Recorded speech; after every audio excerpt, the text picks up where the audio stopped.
یہ کہانی ایک ایسے جانباز کمانڈو کے گرد گھومتی ہے جس نے پاکستان کو دو لخت ہونے سے بچانے کے لیے سر دھڑ کی بازی لگا کر بھارت کو تگنی کا ناچ نچایا۔ کہانی کی طرف بڑھنے سے پہلے آپ سے گزارش ہے کہ چینل کو سبسکرائب کیجیے اور ویڈیو کو لائک کیجیے۔ آئیے کہانی کی طرف چلتے ہیں۔ میجر صاحب نے میری تجویز کو تفصیلی دلائل سے رد کر دیا۔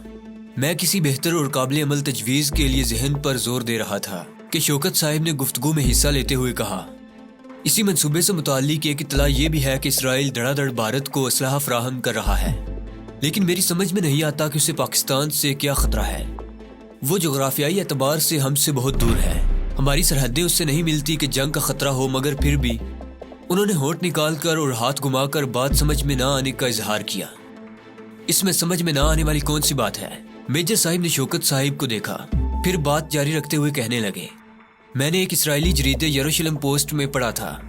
اس نے پاکستان اور بھارت کے متعلق یہودی سوچ کا اظہار کچھ یوں کیا ہے، بین الاقوامی یہودی تحریک کو کسی طرح بھی پاکستان کے متعلق غلط فہمی کا شکار نہیں رہنا چاہیے۔ پاکستان دراصل ہمارا اصلی اور حقیقی نظریاتی جواب ہے۔ پاکستان کا ذہنی اور فکری سرمایہ اور عسکری قوت آگے چل کر ہمارے لیے کسی وقت بھی مصیبت کا باعث بن سکتی ہے۔ ہمیں اس کا حل سوچنا چاہیے۔ ہندوستان سے دوستی ہمارے لیے ضروری نہیں، بلکہ ہمیں اس تاریخی دشمن سے بھی فائدہ اٹھانا چاہیے جو کہ ہندو پاکستان اور اس میں بسنے والے مسلمانوں کے خلاف رکھتا ہے۔ یہ تاریخی اناد ہم یہودیوں کا سرمایہ ہے۔ اب بتائیں، اسرائیل پاکستان کی جڑیں نہیں کاٹے گا تو اور کیا کرے گا؟ اور اسرائیل ہی پر کیا بس ہے؟ ابھی تو روس بھی بھاری تعداد میں اسلحہ فراہم کرے گا اور ممکن ہے امریکہ بھی دے۔ میجر صاحب نے حالات کا تجزیہ کرتے ہوئے کہا، پھر آپ کے خیال میں ہمیں کیا کرنا چاہیے؟ میں نے میجر صاحب سے سوال کیا۔ بہت دیر تک سوچ بچار کے بعد میرے ذہن نے ایک رائے عمل تجویز کی ہے اور مجھے یقین ہے کہ اس پر چل کر ہی ہم اپنی منزل پا سکیں گے۔ انہوں نے تمہید باندھتے ہوئے کہا، میری رائے یہ ہے کہ ہم تمام محب وطن اور اسلام پسند قوتوں کو متحد کرنے کی کوشش کریں تاکہ وہ سیاسی میدان میں دشمن کا مقابلہ کریں۔ دوسرے نمبر پر ذہین اور مثبت سوچ رکھنے والے اہل قلم سے ایسا لٹریچر تیار کروایا جائے جو فکری محاذ پر نہ صرف لادین عنصر کا مقابلہ کرے بلکہ غلط اور گمراہ کن مذہبی رجحانات کا بھی کلا کما کرے۔ اور سب سے اہم چیز یہ ہے کہ ہم ایک ایسی تنظیم بنائیں جو زیر زمین کام کرنے والوں کا مقابلہ انہی کے میدان میں کرے۔ انہوں نے اپنے خیالات کا اظہار کرتے ہوئے کہا، لیکن سیاست یا ادب سے ہمارا کیا تعلق؟ ہم فوجی آدمی ہیں، میدان عمل میں کام کرنے والے، کیا ان بکھیڑوں میں پڑھ کر ہم اپنی توجہ اصل نقطہ سے نہیں ہٹا لیں گے؟ شوکت صاحب نے کہا تو میجر صاحب مسکرا کر کہنے لگے، ہاں یہ تو ٹھیک ہے کہ ہم مرد میدان ہیں اور فوجیوں کا سیاست سے کیا کام۔ یہ الگ بات کہ پچھلے کئی سالوں سے حکومت انہی کی ہے، لیکن میں نے یہ نہیں کہا کہ ہم کوئی الگ سیاسی جماعت قائم کریں گے۔ میرا مقصد صرف اتنا ہے کہ ہم ان محب وطن لوگوں کو جو اسلام پسند بھی ہیں اور قوم کا درد بھی دل میں رکھتے ہیں لیکن بعض غلط فہمیوں کی بنا پر مختلف ٹکڑیوں میں بٹے ہوئے ہیں، متحد کرنے کی کوشش کریں گے، انہیں ایک پلیٹ فارم پر آنے کی دعوت دیں گے۔ ہمارا اصل کام تو اسی تنظیم کے ذریعے دشمن کے حربوں کا بھرپور جواب دینا ہوگا جو کہ ہم قائم کرنے جا رہے ہیں۔ یعنی آپ کا مطلب ہے کہ اگر ہمیں کبھی عوامی دباؤ کے ذریعے دشمن کی کوئی چال ناکام بنانی ہو تو اس کے لیے ایک سیاسی قوت ملک میں موجود ہو۔ میں نے میجر صاحب کی بات کا مفہوم سمجھتے ہوئے کہا تو میجر صاحب نے ہاں کے انداز میں گردن ہلا دی۔ شوکت صاحب بھی اس سے متفق ہو گئے تھے۔ چلے ٹھیک ہے، میں اتفاق کرتا ہوں، لیکن یہ تو ایک طویل المیعاد منصوبہ ہے۔ موجودہ مسئلے کا کیا حل سوچا آپ نے؟ میں نے دریافت کیا۔ اس بارے میں میرا خیال ہے کہ شوکت کی رائے زیادہ بہتر ہے۔ وہ یہ کہ برائی کو ابتدا ہی میں ختم کر دیا جائے۔ یعنی، میں نے سوالیہ انداز میں شوکت صاحب کی طرف دیکھتے ہوئے کہا، یعنی یہ کہ آندرے پوف کو قتل کر کے اس پلان کو حاصل کر لیا جائے اور آئندہ بھی ایسی کسی بھی حرکت کا یہی علاج کیا جائے۔ انہوں نے اپنی بات کی وضاحت کرتے ہوئے کہا، مجھے اس سے مکمل اتفاق ہے۔ میں نے رضامندی کا اظہار کیا، لیکن دھیان رہے کہ آندرے پوف کوئی معمولی شے نہیں ہے۔ جب انتہائی خطرناک جرائم پیشہ افراد اس سے خوف زدہ رہتے ہیں تو یقیناً اس کی وجہ یہی ہے کہ آندرے پوف ان سب سے زیادہ خطرناک ہے۔ اسے قتل کرنا کوئی آسان کام نہ ہوگا۔ آپ کی بات بجا ہے شوکت صاحب، یقیناً دشمن کو کمزور نہیں سمجھنا چاہیے بلکہ اس کی قوت کا بھرپور اندازہ ہونا چاہیے۔ لیکن ہم تو صرف اللہ سے ڈرنے والے لوگ ہیں، پھر یہ کہ اپنے وطن کی حفاظت اور اللہ کی رضا کے لیے کوشاں ہیں۔ اللہ ہماری مدد کرے گا، میجر صاحب نے کہا۔ اور اصل بات یہ کہ کام مشکل ان لوگوں کے لیے ہوا کرتا ہے جو تلاش کرتے ہیں، ہم تو ہر وقت جان ہتھیلی پر لیے پھرتے ہیں۔ پھر جو جان دینے کا حوصلہ رکھتا ہو، جان لینا اس کے لیے زیادہ مشکل نہیں ہوتا۔ میں نے کہا تو میجر صاحب اور شوکت صاحب دونوں نے مسکرا کر میری تائید کی اور میرے جذبے کو سراہا۔ اچھا جی، جب یہ بات ہے کہ ہمیں ہر محاذ پر ہر صورت میں دشمن کے سامنے ڈٹ جانا ہے اور اس کے لیے ایک تنظیم بھی بنانا ہے، تو کیوں نہ ہم اس تنظیم کی تاسیس ابھی کر لیں؟ میجر صاحب نے کہا اور ہم دونوں نے رضامندی ظاہر کر دی۔ قرآن مجید قریب ہی میز پر رکھا ہوا تھا، اسے اٹھایا گیا اور اللہ کو گواہ بنا کر ہم تینوں نے اپنی زندگیاں خالص اللہ کی رضا اور پاکستان کی حفاظت کے لیے وقف کر دینے کا عہد کیا۔ میجر صاحب کو تنظیم کا سربراہ بنایا گیا۔ میں اور شوکت 2 ممبر تھے۔ میری خواہش پر عبداللہ کو بھی شامل کر لیا گیا، لیکن میجر صاحب اس کی تربیت کرنا چاہتے تھے۔ تنظیم بن گئی تو پہلا کام 2 نفل شکرانے کے ادا کیے گئے، پھر اللہ سے مدد طلب کی گئی اور میں اپنے پہلے مشن پر روانہ ہو گیا۔ مجھے آندرے پوف کو قتل کرنا تھا جو ہوٹل 5 سٹار میں مقیم تھا۔ میں نے ایک امریکی نوجوان سیاہ آرتھر کا میک اپ کیا، اس کا پاسپورٹ اور دیگر ضروری کاغذات حاصل کیے، اس کے بارے میں کافی معلومات ازبر کی اور شوکت صاحب کے ساتھ ان کی گاڑی میں ہوٹل 5 سٹار جا پہنچا۔ وہ مجھے باہر ہی اتار کر روانہ ہو گئے تھے۔ میں ہوٹل کے اندر داخل ہوا۔ کاؤنٹر پر ایک نوجوان بیٹھا تھا۔ میں نے اس سے اپنے لیے پہلے سے مخصوص کمرے کی چابی حاصل کی، ضروری اندراجات کروائے اور لفٹ کے ذریعے دوسری منزل پر واقع اپنے کمرے میں پہنچ گیا۔ یہ آندرے پوف کے بالکل برابر والا کمرہ تھا۔ میں نے اپنا سامان جو صرف ایک بیگ پر مشتمل تھا رکھا اور کرسی پر بیٹھ کر آئندہ کے لیے لائحہ عمل ترتیب دینے لگا۔ کچھ دیر بعد مجھے احساس ہوا کہ برابر والے کمرے میں کوئی آہٹ سی ہوئی۔ اس کے بعد مسلسل ایسی آوازیں آنے لگی جیسے کوئی سامان سمیٹ رہا ہو۔ میرے ذہن میں فوراً خیال آیا کہ ممکن ہے آندرے پوف کو اپنے سامان کی تلاشی کا احساس ہو گیا ہو اور وہ یہاں سے فرار کا منصوبہ بنا رہا ہو۔ اگر یہ بات تھی تو پھر مجھے فوراً کچھ کرنا چاہیے تھا۔ میں نے ایک لمحے کے لیے سوچا اور پھر ایک فیصلہ کر لیا۔ آندرے پوف کو قتل کرنے کا فیصلہ، ابھی اور اسی وقت۔ کوئی لمحہ ضائع کیے بغیر میں نے بیگ کھولا اور ضروری سامان باہر نکالا۔ پستول پر سائلنسر چڑھایا، ہاتھوں میں دستانے پہنے، سر پر فلیٹ ہیٹ رکھا اور اس کو ذرا آگے چہرے پر جھکا لیا۔ اوور کوٹ کے کالر کھڑے کیے اور اپنے کمرے کا دروازہ کھول کر راہداری میں جھانکا۔ وہاں کوئی نہیں تھا۔ میں آہستگی سے باہر نکلا اور کمرے کا دروازہ لاک کر دیا۔ برابر والے دروازے پر پہنچ کر ایک بار پھر میں نے ادھر ادھر دیکھا اور کسی کو موجود نہ پا کر کی ہول پر جھک گیا تاکہ اندر کا منظر دیکھ سکوں، لیکن دروازے کے سامنے پردہ جھول رہا تھا جس نے اندر کے ماحول کو میری نظروں سے اوجھل رکھا۔ میں نے ذرا دبا کر دیکھا تو احساس ہوا کہ دروازہ اندر سے بند ہے۔ اب دستک دینے کے سوا کوئی چارہ نہ تھا۔ وقت محدود تھا اور مجھے فوری کارروائی کرنی تھی۔ میں نے آہستہ سے دروازے کو بجایا۔ پستول میرے ہاتھ میں تھا اور انگلی ٹریگر پر۔ میرے ذہن میں کوئی جھجک، کوئی پریشانی نہیں تھی۔ مجھے اس شخص کو قتل کرتے ہوئے ذرا بھی ملال نہیں تھا، بلکہ ایک طرح کے جوش کی کیفیت مجھ پر طاری تھی۔ دوبارہ دستک دینے پر اندر سے دروازے کی سمت آتے ہوئے قدموں کی چاپ محسوس ہوئی۔ میں مزید چوکنا ہو گیا۔ ایک بار پھر محتاط نظروں سے اطراف کا جائزہ لیا۔ کوئی موجود نہیں تھا۔ پستول کو میں نے اس پوزیشن میں رکھا تھا کہ ذرا سا دروازہ کھلتے ہی دروازہ کھولنے والے کو شوٹ کر دوں۔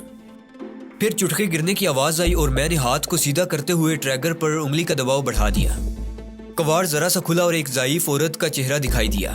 غیر شعوری طور پر ٹریگر پر میری انگلی کا دباؤ کم ہو گیا۔ مجھے شدید حیرت ہوئی اور مجھ سے بھی زیادہ حیرت اس خاتون کو ہوئی جب اس کی نظر میرے ہاتھ میں موجود پستول پر پڑی۔ خوف کے مارے اس کی آنکھیں پھٹی کی پھٹی رہ گئیں۔ اس کا منہ ذرا کھلا مگر کوئی آواز نہ نکلی۔ اگر میں اسے بڑھ کر تھام نہ لیتا تو یقیناً وہ دڑام سے فرش پر گر چکی ہوتی۔ بیچاری ڈر اور خوف کے مارے بے ہوش ہو گئی تھی۔ میں نے ایک ہاتھ سے اسے سنبھالا، پستول کو جیب میں رکھا اور دروازہ بند کر دیا۔ کمرے میں نظر دوڑائی تو ایک بوڑھے شخص کو اپنی طرف متوجہ پایا۔ وہ حیرت سے کبھی مجھے اور کبھی میرے ہاتھوں میں جھولتی ہوئی خاتون کو دیکھ رہا تھا۔ میں نے اندازہ لگایا کہ ان کا تعلق مجرموں سے نہیں ہو سکتا۔ یقیناً چالاک آندرے میرے آنے سے پہلے ہی فرار ہو چکا ہے۔ سوری جناب، یہاں میرے دوست رہائش پذیر تھے، میں ان سے ملنے آیا تھا، مگر یہ خاتون۔ میں نے بے ہوش عورت کی طرف اشارہ کرتے ہوئے انگریزی میں کہا کیونکہ اس وقت میں آرتھر کے میک اپ میں تھا۔ ڈر گئی ہوگی، تمہارا حلیہ بھی تو ڈاکوؤں جیسا ہے، بوڑھے نے اردو میں کہا۔ وٹ؟ میں نے حیرت سے پوچھا، جیسے اردو میری سمجھ میں نہ آئی ہو۔ کچھ نہیں، یہ ذرا بیمار ہے، ابھی ٹھیک ہو جائے گی، بڑے میاں نے اس مرتبہ انگریزی میں کہا۔ میں شرمندہ ہوں جناب کہ آپ کو میری وجہ سے تکلیف ہوئی، میں نے چہرے پر شرمندگی طاری کرتے ہوئے کہا اور اپنا نام بتاتے ہوئے بوڑھے کی طرف مسافے کے لیے ہاتھ بڑھا دیا۔ اس نے بغیر کسی گرم جوشی کے ہاتھ ملایا اور پوچھا، میں آپ کی کیا خدمت کر سکتا ہوں؟ میں نے کہا، جناب شکریہ، بس میں چلوں گا، مجھے دراصل اپنے دوست سے ملنا تھا جو کل تک تو یہیں تھا، اب نہ جانے مجھے بتائے بغیر کہاں چلا گیا ہے۔ وہاں سے نکل کر میں سیدھا کاؤنٹر پر پہنچا جہاں وہی نوجوان بیٹھا تھا۔ 36 نمبر میں میرے فرانسیسی دوست ٹھہرے ہوئے تھے، اس وقت وہ موجود نہیں۔ کچھ معلوم ہے کہ کہاں گئے ہوں گے؟ میں نے اسے دریافت کیا۔ اس نے ایک رجسٹر اٹھایا, چند اوراق پلٹنے کے بعد بولا, چارلس وہ تو جناب یہاں سے جا چکے ہیں. کیا؟ میں نے حیرت کا اظہار کیا. کب چلے گئے؟ مجھے تو یہی وقت دیا تھا اس نے. سر وہ شاید جلدی میں تھے, میں نے خود 1 گھنٹے پہلے انہیں دیکھا تھا. میں اس وقت ڈیوٹی پر آ رہا تھا کہ وہ یہاں سے نکلے. واقعی وہ بڑی جلدی میں تھے. کیا مصیبت آ گئی تھی؟ او میرے خدا, اب میں اسے کہاں تلاش کروں؟ میں نے پریشانی سے کہا. اور اس مرتبہ مجھے اداکاری کی ضرورت پیش نہیں آئی, کیونکہ آندرے کے اس طرح غائب ہو جانے پر میں واقعی پریشان ہو گیا تھا. میرے لیے پیغام تو نہیں چھوڑا اس نے؟ میں نے نوجوان کلرک سے پوچھا. نہیں جناب, کوئی پیغام نہیں ہے. میں کچھ دیر وہیں کھڑا سوچتا رہا کہ کس طرح اس کا پتہ چلایا جائے. میری پریشانی کو شاید وہ کلرک بھانپ گیا تھا. بولا, سر ممکن ہے محمود شاہ آپ کی کچھ مدد کر سکے. کون محمود شاہ؟ سر وہ ٹیکسی ڈرائیور جو چارلی صاحب کو لے گیا تھا. میرا دوست ہے اور اس وقت گھر پر مل سکتا ہے. میرے کہنے پر اس نے محمود شاہ کا مکمل ایڈریس مجھے سمجھا دیا. میں نے 10 روپے کا ایک نوٹ اس کی نظر کیا اور فوراً ٹیکسی میں بیٹھا باٹی گیٹ کے علاقے میں واقع محمود شاہ کے گھر جا پہنچا. وہ مجھے گھر پر ہی مل گیا تھا. اس نے بہت ہی کارآمد معلومات فراہم کی. یہ اور بات کہ اس کے لیے مجھے 100 روپے کا نوٹ خرچ کرنا پڑا. محمود شاہ سے گفتگو کا لب لباب یہ تھا کہ آندرے پوف دلی چلا گیا ہے. حالانکہ اسے کلکتہ جانا تھا, لیکن وہ 3 دن دلی میں قیام کرے گا. محمود شاہ جو افغانی تھا اور آذربائیجان کے علاقے میں کافی عرصے رہا تھا, روسی زبان اچھی طرح سمجھتا تھا, اسی لیے اس نے تفصیل سے ساری معلومات مجھے پہنچا دی. میں واپس ہوٹل آیا اور اپنے کمرے میں پہنچ کر اچھی طرح اس کا جائزہ لیا. پھر ایک چھوٹے سے ٹرانسمیٹر پر میجر صاحب سے رابطہ قائم کر کے انہیں تمام صورتحال سے آگاہ کیا. میجر صاحب نے مجھے دلی جانے کی ہدایت کی, کیونکہ آندرے پوف کا قتل ہر حال میں لازم تھا. میں نے ٹرانسمیٹر بند کیا اور ہوٹل سے ہی فون کر کے اگلے دن جانے والی ایک پرواز پر اپنے لیے سیٹ مخصوص کروا لی. لاہور سے دلی کا ہوائی سفر زیادہ دیر کا نہیں تھا, مگر جہاز میں بیٹھے ہوئے ایک ایک لمحہ صدیوں کے برابر لگ رہا تھا. خدا خدا کر کے سفر ختم ہوا. جہاز کے ٹائروں نے دلی ایئرپورٹ کی رن وے کو چھوا تو میں نے اللہ کا شکر ادا کیا. میرا سامان نہایت مختصر سا تھا, اس لیے کسٹم کے مراحل سے جلد ہی چھٹکارا مل گیا. ایئرپورٹ پر بکاری اور ٹیکسی ڈرائیور مسافروں پر جپٹ رہے تھے. 2 ایک میری طرف بھی لپکے بڑی مشکل سے ان سے جان چھڑائی اور ایک ٹیکسی میں بیٹھ کر ہوٹل انٹرکان جا پہنچا. کمرہ حاصل کیا. سامان رکھنے کے بعد اگلا مرحلہ آندرے پوف کی تلاش کا تھا. بڑا مشکل کام تھا, مگر جلد ہی ایک ترکیب سوچ گئی. میں نے دلی کے تمام قابل ذکر ہوٹلوں کو چیک کرنے کا منصوبہ بنایا. میرا خیال تھا کہ چارلس نام کے جتنے بھی مسافر کل یہاں پہنچے ہیں ان کو چیک کیا جائے. ممکن ہے کوئی کڑی ہاتھ آ جائے جس سے آندرے پوف تک رسائی حاصل ہو سکے. میں نے دلی کی گائیڈ بک سے ان ہوٹلوں کے ناموں کی ایک فہرست بنائی اور اسے جیب میں رکھ کر کمرے سے باہر نکل آیا. سارا دن آوارہ گردی کے باوجود مجھے اپنے مقصد میں کامیابی حاصل نہ ہوئی. لگتا تھا کمبخت نے یہاں اپنا نام تبدیل کر لیا تھا. البتہ دوپہر کے بعد جب میں ایک ہوٹل سے باہر نکل رہا تھا تو مجھے احساس ہوا کہ میرا تعاقب کیا جا رہا ہے, لیکن باوجود کوشش کے میں اس تعاقب کرنے والے کو نہ دیکھ سکا. اسے میں وہم سمجھ کر نظر انداز نہیں کر سکتا تھا. میری چھٹی حص مسلسل خطرے کا اعلان کر رہی تھی. میں نے سوچا جو ہوگا دیکھا جائے گا اور واپس اپنے ہوٹل کی طرف لوٹ آیا. ڈنر کے لیے میں ڈائننگ ہال میں آیا تو کھانا کھاتے ہوئے مجھے احساس ہوا جیسے کوئی مجھے مسلسل گھور رہا ہے. میں نے بھی گہری نظروں سے اپنے ارد گرد کا جائزہ لیا, لیکن تعاقب کرنے والا بہت چالاک شخص تھا. میں اپنی تمام تر کوشش کے بعد بھی اسے چیک نہ کر سکا. میں ڈائننگ ہال سے اٹھا اور اپنے کمرے میں آ گیا. دروازے کھڑکیاں اچھی طرح بند کرنے کے بعد میں نے تمام پردے کھینچ دیے اور بستر پر دراز ہو کر سونے کی کوشش کرنے لگا. مگر آندرے پوف کی گمشدگی اور اپنے تعاقب کے احساس نے سونے نہ دیا. میں ذہن کو پرسکون رکھنے کی کوشش کر رہا تھا. نہ جانے رات کا کون سا پہر تھا, مجھ پر کچھ غنودگی غالب آنے لگی تھی. دروازے پر دی جانے والی دستک کی آواز نے مجھے بستر چھوڑنے پر مجبور کر دیا. میرے حواس مکمل طور پر بیدار ہو چکے تھے. چھٹی حص خطرے کا احساس دلا رہی تھی. میں ہر طرح کی صورتحال سے نمٹنے کے لیے تیار ہو گیا. اپنے پستول کو چیک کیا, سائلنسر فٹ تھا. لاک کو ہٹا کر میں دبے پاؤں دروازے کی طرف بڑھا.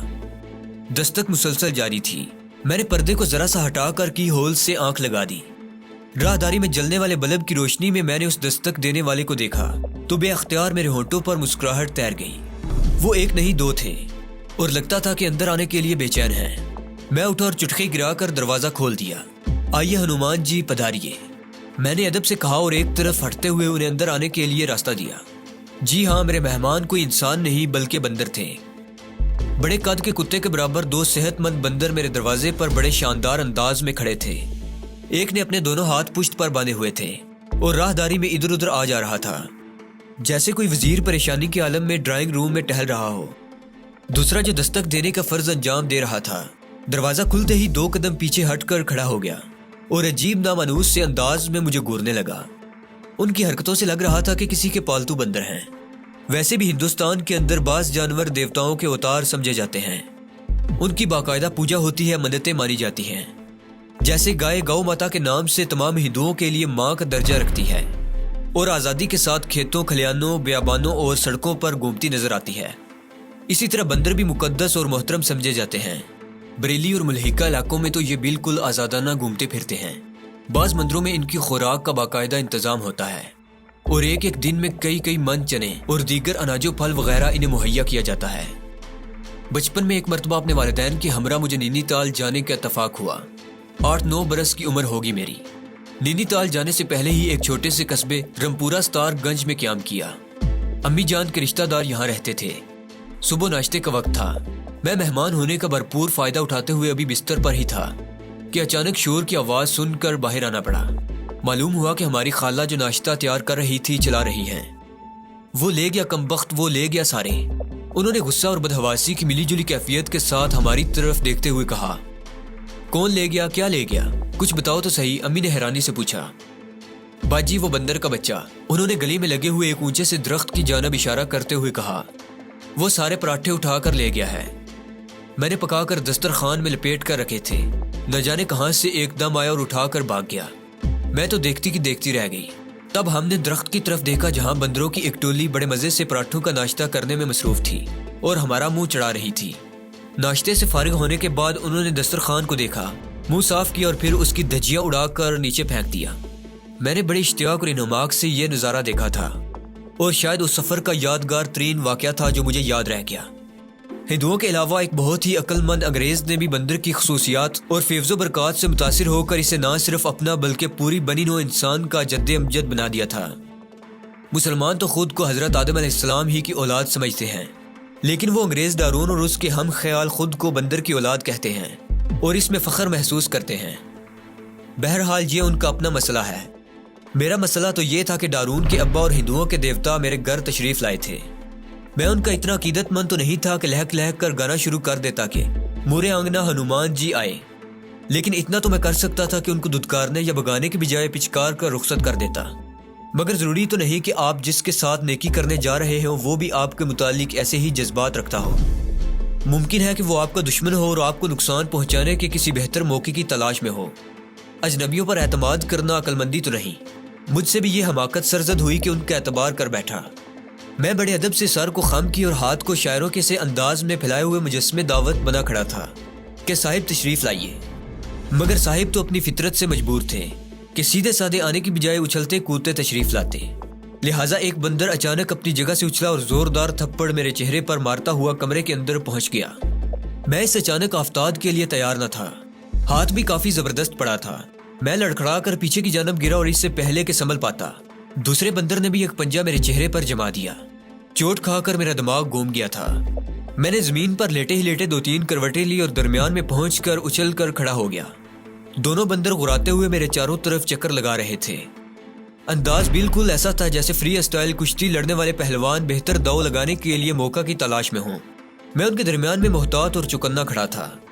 چہرے پر ان کے تیز ناخنوں کی وجہ سے لکیروں کی صورت میں کئی زخم بن چکے تھے۔ میک اپ اکھڑ گیا تھا اور خون رس رس کر میری گردن تک پہنچ گیا تھا۔ میں حیرت اور پریشانی کے عالم میں ان گردش کرتے ہوئے بندروں کو دیکھ رہا تھا جو میری ذرا سی غفلت پر مجھ پر حملہ آور ہونے کے لیے بالکل تیار تھے۔ اتنی سی بات تو میری سمجھ میں آ گئی تھی کہ یہ عام پالتو بندر نہیں ہیں اور نہ آوارہ قسم کے بندر ہیں۔ میں نہیں چاہتا تھا کہ ان کو دوبارہ خود پر حملہ کرنے کا موقع دوں۔ 2-1 بار تو میں نے انہیں ڈرا کر دروازے کی طرف بگانے کی ناکام کوشش کی، مگر وہ آمادہ پیکار تھے۔ انہوں نے تجربہ کار فائٹرز کی طرح مجھے دونوں طرف سے گھیر لیا۔ ایک میرے سامنے تھا، دوسرا پیچھے پہنچ گیا۔ مجھے فوراً خطرے کا احساس ہوا۔ میں یکدم پلٹا کہ کہیں پیچھے سے حملہ نہ ہو جائے۔ اس نے تو حملہ نہیں کیا، مگر جس کی طرف اب پیٹھ ہو گئی تھی اس نے موقع سے بھرپور فائدہ اٹھاتے ہوئے میری گردن پر اپنے تیز ناخنوں کے نشان بنا لیے تھے۔ میں گھبرا کر ادھر مڑا تو دوسرے نے میری ٹانگ کو زخمی کر دیا اور پھر میرے سنبھلنے سے پہلے ہی یکے بعد دیگرے کئی تھپڑ میرے جسم کے مختلف حصوں پر پڑے۔ عجیب صورتحال تھی۔